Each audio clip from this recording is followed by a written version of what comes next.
아침 뉴스의 맥을 짚어드리는 시간 뉴스연구소. 오늘도 두 분의 연구위원 함께합니다. CBS 김광일 기자, 김준일 시사평론가. 어서 오십시오. 안녕하세요. 예, 첫 뉴스 어디로 갈까요? 박용진 탈락. 예, 민주당의 경선 결과 어제 밤에 발표가 됐는데 여기 강북을이죠. 네. 박용진 대 정봉주, 정봉진 대 박용진의 대결로 눈길을 끌었던 이곳 정봉주 전 의원이 승리했군요. 네, 일명 비명 행사 공천의 어떤 정점을 찍는 사건이라고 볼 수가 있겠습니다. 당원 투표에서는 박용진 의원이 살짝 앞섰는데 그 하위 10% 평가 받았었잖아요. 네. 그게 결국 발목을 잡았습니다. 30% 감점의 불이익을 넘지 못하고 결국 고배를 마셨어요. 네네. 그리고 청년 특구로 지정이 됐었던 서울 서대문갑에서 친명 김동아 변호사가 경선에서 승리했습니다. 김동아 변호사는 대장동 사건 때 정진상 실장의 변호인이었어요. 네. 근데 오디션, 그러니까 여기는 청년 특구에서 오디션을 다양한 사람이 봤었는데, 청년 특구로 지정한 곳에서는 오디션을 봤어요. 네. 예. 그래서 오디션 본 결과로 3인까지 뽑아서 이 사람들끼리 경선을 붙였던 그러니까 거였거든요. 말하자면 대국민 오디션 이렇다는 거죠. 네. 예. 그랬는데 이 김동아 변호사는 사실 경선 대상이 아니었어요. 3위 안에 못 들었어서. 네. 그랬는데 중간에 결정이 번복되면서 경선에 들어오게 됐고, 그러다가 최종 어떤 공천을 받으면서 본선까지 진출할 수 있게 됐습니다. 예. 그런가 하면 선대위에는 김부겸 전 총리가 합류를 선언했습니다. 네, 어제 예고해드린 대로 3톱이 됐어요. 이재명, 이해찬, 김부겸 3인 선대위원장 체제라고 어제 발표가 됐고요. 통합의 방점을 찍었습니다. 네. 오늘부터는 선대위 체제로 민주당은 전환하게 될 거예요. 김부겸 전 총리로서는 이제 거의 2년 만에 정계 복귀를 한 거고요. 윤석열 정부의 경고를 보내고 최후의 보루 입법부를 지키기 위해 나왔다. 이런 명분을 내세웠어요. 네. 역할은 어제 기자회견 메시지에서도 엿볼 수가 있었는데 투명성, 공정성, 국민 눈높이라는 공천 원칙이 잘 지켜졌는가에 대해서 많은 국민께서 공감하지 못하고 있다. 과정이야 어쨌든 공천받지 못한 후보들이랑 그 지지자들께 납득할 수 있는 설명과 따뜻한 통합의 메시지가 부족한 것도 아쉬웠습니다. 국민 여러분께 송구합니다라고 사과까지 했어요. 네.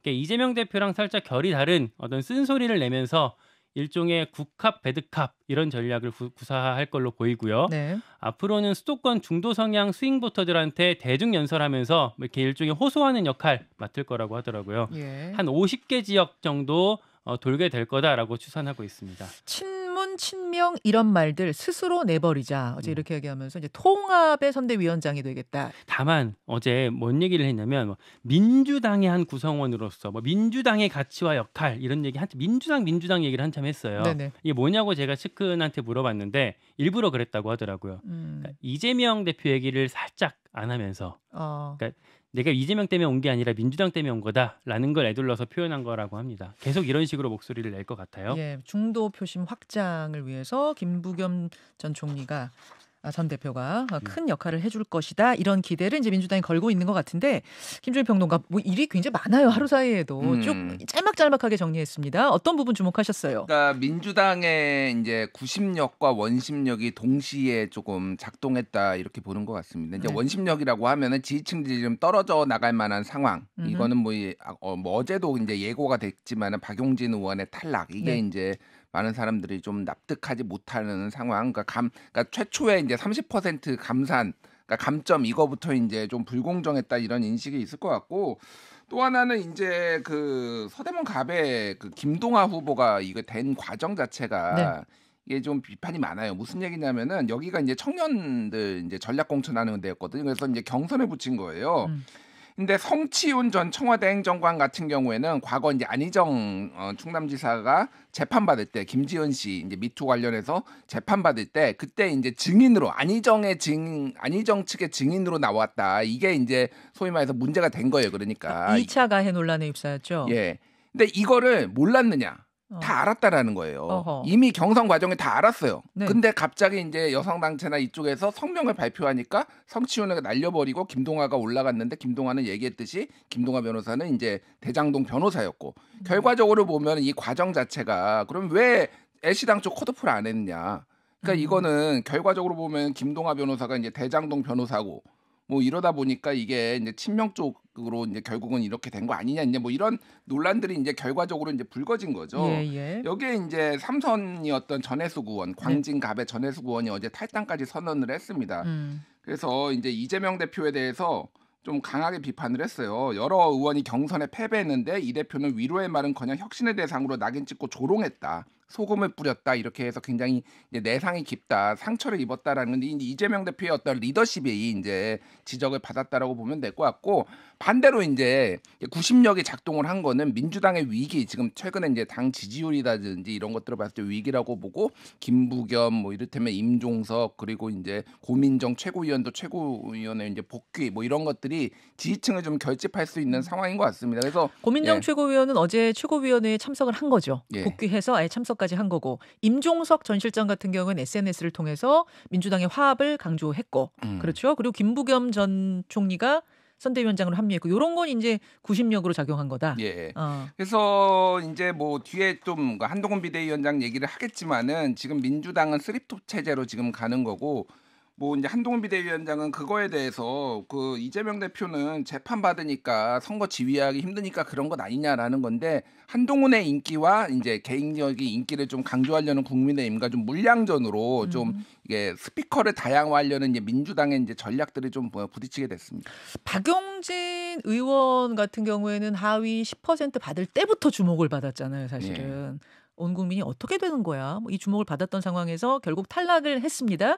이게 어떤 영향을 좀 미칠 거라고 보세요? 총선판에? 이미 이제 반영이 됐어요. 어느 정도는 이제 반영이 됐습니다. 근데 이게 계속 얘기했듯이 민주당의 이제 온건 지지자들, 뭐 전략적으로 민주당을 지지하는 분들은 이제 명분이 없거나 본인이 마음에 안 들면 투표를 회피해버리는 성향이 있거든. 투표율이 그래서 이렇게 총선이나 뭐 지방선거가 이제 때마다 요동치는 이유가 사실은 보수 진영은 비가 오나 눈이 오나 선거에 투표장에 나오지만은 뭐 소위 말하는 범진보는 안 그렇거든요. 그래서 어떻게 이제 설득하느냐. 그게 이제 하나는 소위 말해서 이제 비명계나 이제 다른 계파들 끌어안기가 하나가 될 거고 하나는 더 강한 정권 심판론. 뭐 이런 것들을 해서 뭐 이재명도 마음에 안 들지만은 윤석열 정권은 냅두면 안 될 것 같아. 망할 것 같아 나라. 뭐 이런 식의 감정을 불러일으켜서 나오게 하는 전략. 뭐 이거가 이제 두 개가 같이 뭐 민주당 쪽에서 좀 사용할 것으로 보입니다. 민주당 캠페인 전략. 박용진 의원 탈락으로 사실 오늘 내일 어쨌든 민주당이 갑론을박 시끄러울 것 같긴 한데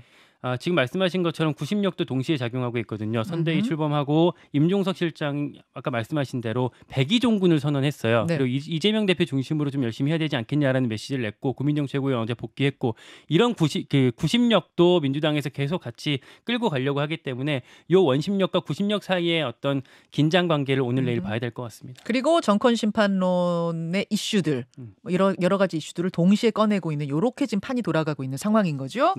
자, 민주당 이야기했고 그다음은 뭡니까? 일베 논란까지. 여기는 지금 국민의힘 얘기인가요? 네, 일베가 이제 국민의힘 대구 중남구 도태우 변호사 얘기입니다. 극우 커뮤니티 일베 게시글을 지난 2016년 11월부터 2년 동안 자신의 페이스북에 공유했던 게 최근에 드러났어요.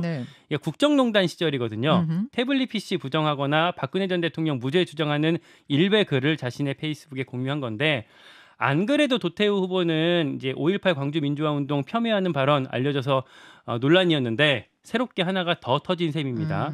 한동훈 위원장도 이것 때문에 좀 모양을 구겼어요. 어제 아침에 비대위 회의에서 이재명 대표 공격하느라 했던 말인데 이재명 대표가 우리 당이 구구 공천이라고 하는데 여기 우리 일베 출신이 있어요? 이재명 대표는 스스로가 일베 출신이라고 본인이 인정하지 않았습니까? 라고 한동훈 위원장이 얘기를 했는데 그렇게 얘기했는데 실제로 일베 전력 후보가 당에서 나와버린 거죠.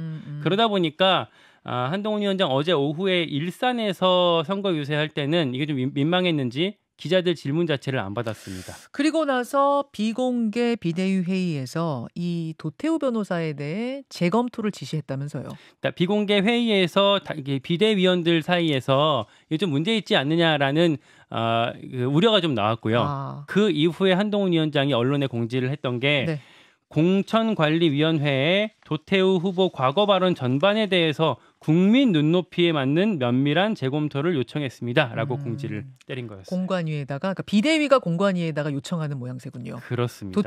공천받은 도태우 후보 이대로 괜찮은가 봐달라. 뭐 의결 자체를 뒤집은 건 아니고 다시 봐달라라고 요청을 했어요. 그러니까 일각에서는 그 정영환 공관위원장이 예. 그 전에 우리는 다양성을 중시하는 당이니까 특별히 문제 없다라고 얘기를 했기 때문에 예. 뭐 그대로 유지되지 않을까 하는 뭐 의견도 있었고요. 그 홍준표 대구시장이 참전해서 과거의 개인 생각을 이유로 공천을 취소한다면 그건 자유민주정당이 아니다라고 입장을 밝히기도 해서 뭐 안 뒤집어지는 거 아니냐라는 얘기도 있었는데 주로 당에서 나오는 얘기를 제가 취재해 봤을 때는 이종섭 대스타의 어떤 부정적인 이슈가 지금 나와 있는 상황이고 호주 대사. 네, 어제 리얼미터에서 그 정당 지지도 봤을 때 국민의힘이 다시 민주당한테 오차범위 내에서 뒤집혔거든요. 여론이. 그러기 때문에 당이 버틸 재간이 없을 거다. 특히 수도권에서 타격이 클 수밖에 없기 때문에 그런 위기감이 있기 때문에 공천이 뒤집어질 거다라는 의견이 꽤 많이 있었습니다. 알겠습니다. 도태우 후보는 대구 공천을 받은 사람인데 결국 그 대구에야 타격이 없겠지만 수도권 민심에 타격을 주지 않을까라는 것이 이제 한동훈 비대위원장의 걱정 같네요. 예. 그러니까 어떤 경선을 거쳤어요. 그러니까 이게 단수 공천된 것도 아니고 이제 경선을 거쳤는데 사실 그래서 이제 뭐 도태우 후보 측이나 이제 국민의힘에서는 어쨌든 경선을 거친 인물인데 이게 이제 문제가 좀 뭐 다른 선택을 받은 거 아니야 쉽게 얘기하면은 뭐 이렇게 얘기를 하는 것도 있지만은 애시당초 이 정도 문제면 컷오프했어야 되는 거 아니야? 예를 들면은 부정선거 음모론도 한동안 얘기를 했거든요. 2020년 총선이 부정선거다 이런 얘기도 지금 그것도 유튜브에 남아 있어요? 예, 뭐 그것도 이제 뭐 황교안 대표라든지 이렇게 부정선거 음모론 주장하시는 분들하고 같이 이제 다니면서 단체 뭐 활동도 하고 그랬습니다. 그래서 전체적으로 봤을 때는 이제 당의 리스크다 이렇게 보는 거죠. 그래서 이제 뒤에 좀 잠깐 얘기하겠지만은 국민의힘 같은 경우에는 이제 탄핵을 부정한다든지 부정선거를 한다든지 그러니까 이런 5.18을 폄훼한다든지 이런 것들에 대해서 상당히 민감한 편이고 민주당 같은 경우에는 지금 이를테면 종북 논란이라든지 이런 것들이 조금 중도층 외연 확장에 조금 좀 저해가 될 것을 상당히 우려하고 있는 그런 상황인 것 같아요. 거기서 그럼 민주당 이야기도 잠깐만 좀 하고 가죠. 민주당의 비례위성 정당이죠. 더불어민주연합에 지금 시민단체 몫으로 뽑힌 4명의 후보, 4명의 이 후보들에 대해 사실상 반대 의사를 그 시민단체 측에다가 요구했다면서요. 네, 정확히는 시민사회목 후보로 4명이거든요. 전지혜, 김윤, 정영희, 임태훈 이렇게 4사람인데 민주당에서 이 4사람 좀 교체해달라는 식으로 사실상 보이콧 의사를 밝혔어요. 이 이유가 반미 시민단체 출신이라는 점이 일단 먼저 나왔거든요. 전지혜 씨는 결의 하나라고 해서 한미연합훈련 반대단체 출신이고 정영희 씨는 전국여성농민의 총연합 여기 사드 반대 시위 주도한 단체라는 이유로 국민의힘에서 먼저 문제를 삼았었는데 민주당에서 이걸 어느 정도 수용한 모양새가 된 거고요. 어제 오전 최고위원회에서 우려를 공유했고 어제 밤에도 그 비공개 최고위를 열더라고요. 제가 어제 다른 일로 민주당 최고위원이랑 통화를 하는데 지금 국회 가고 있다고 긴급하게 회의 소집돼서 가고 있다고 하더라고요. 이제 사실은 민주당은 오늘부터 선대위 체제이기 때문에 이제 어제까지가 어떤 당 지도부 그러니까 최고위원회가 어느 정도 크게 작동하는 날이었는데 그 밤에까지 이제 최고위원회 비공개로 열 정도로 민주당이 되게 심각하게 보고 있습니다. 이 문제를 지금 그러니까 민주당 그 비례연합정당 그 비례위성정당에서 확정된 후보는 4명이었던 거잖아요. 시민사회목.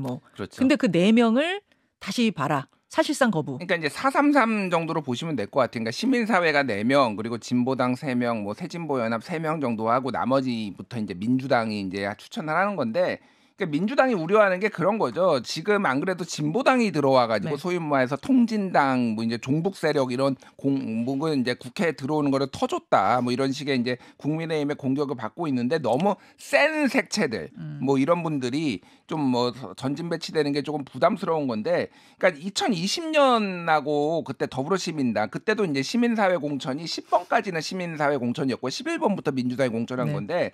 그때 보면은 이제 신현영 의원 이분이 이제 그 의사 그리고 뭐 김경만 중소기업 중앙회 경제정책본부장 권인숙 한국 여성정책연구원장 이동주 한국 중소상인 영업자 총연합회 부회장 뭐 이런 식으로 그러니까 과거에 민주당이 했던 식으로 직능 중심으로 어쨌든 시민사회가 했더라도 했다라는 거예요. 근데 이번에는 좀 운동권 색채가 좀 강하다라는 거죠. 소위 말해서. 근데 이재명 대표도 사실은 그 운동권 색채가 상대적으로 강해요. 그러니까 전체적으로 봤을 때는 그러니까 운동권이라는 게 뭐냐면은 조금 뭐라고 해야 될까요? 그러니까 학생 운동 뭐 전대협은 아니지만은 이런 식의 이제 단체들하고 뭐 경기동부 연합하고 손을 잡았네 이렇게 좀 국민의힘에서 이제 공격을 받고 있는 전체적인 상황에서 중도 확장을 위해서는 조금 다른 색깔을 좀 가져야 되겠다 이런 이제 민주당의 고민들이 좀 들어간 거죠. 알겠습니다. 그 판단을 한 것 같다 그 얘기입니다. 자, 요 상황들은 오늘 인터뷰로도 계속 풀어보도록 하고 다음 이슈 넘어가죠. 시험 문제 거래 사실로. 제가 오프닝에서도 언급을 했습니다만 교사와 입시 학원 사이의 거래 의혹 감사원이 감사 결과를 발표한 거예요. 네, 먼저 2023년도 수능 영어 영역 23번 문제가 이제 핵심인데 네. 수능 직후에 이게 한 사설 모의고사 지문이랑 판박이다라는 논란이 있었어요. 왜냐하면 이게 당시에는 국내에 출간되지 않았던 영어 원서에 나왔던 글이었기 때문에 뭐 이상하다 이렇게 얘기가 많았던 건데 네.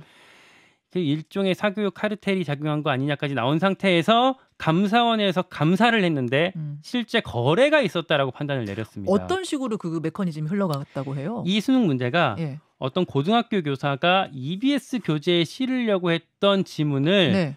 수능 출제자가 중간에 보면서 수능 출제에 사용을 했던 거거든요. 자, A라는 교사가 EBS 수능 교재에 실으려고 이 지문을 골라놨는데 네. 그걸 수능 출제 교사가 어떻게 보게 됐어요? 아직 출판도 안 됐는데. 그때 그 수능 출제 그러니까 교수가 예. 이 EBS 감수로 들어가 있었거든요. EBS 교재 감수로. 아, 그래서 이제 봤던 거죠. 이 지문을. 그럼 출판 전에 파일을 본 거예요. 그렇죠. 파일을 보고 이걸 수능 출제 이제 수능 문제로 넣었던 거예요. 예, 예. 근데 비슷한 시간에 예.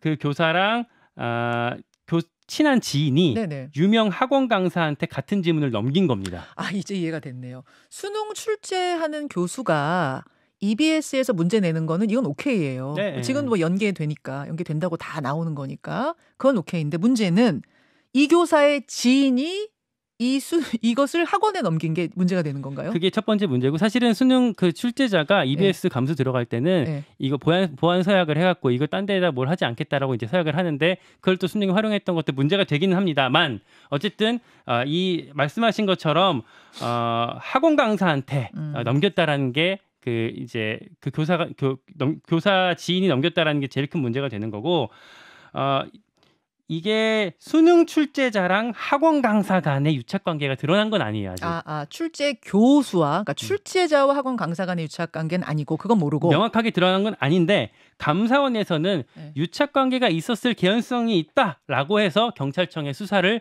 요청을 했습니다. 그렇게 되면 또 상황이 달라지는 거죠. 그렇죠. 출제자를 통해서 그게 흘러간 거면. 네.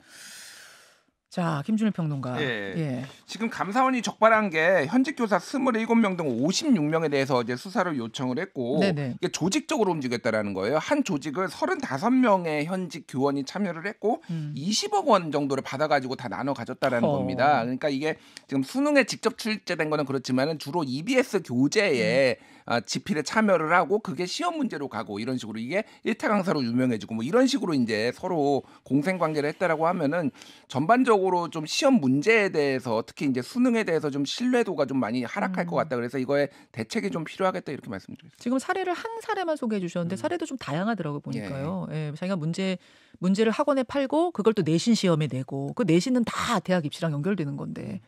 자, 요거는 상황이 더 나오면 더 알려주십시오. 네. 고맙습니다. 고맙습니다. 김현정의 뉴스쇼는 시청자 여러분의 참여를 기다립니다. 구독과 좋아요, 댓글 잊지 않으셨죠? 알림 설정을 해두시면 평일 아침 7시 20분 실시간 라이브도 참여하실 수 있습니다.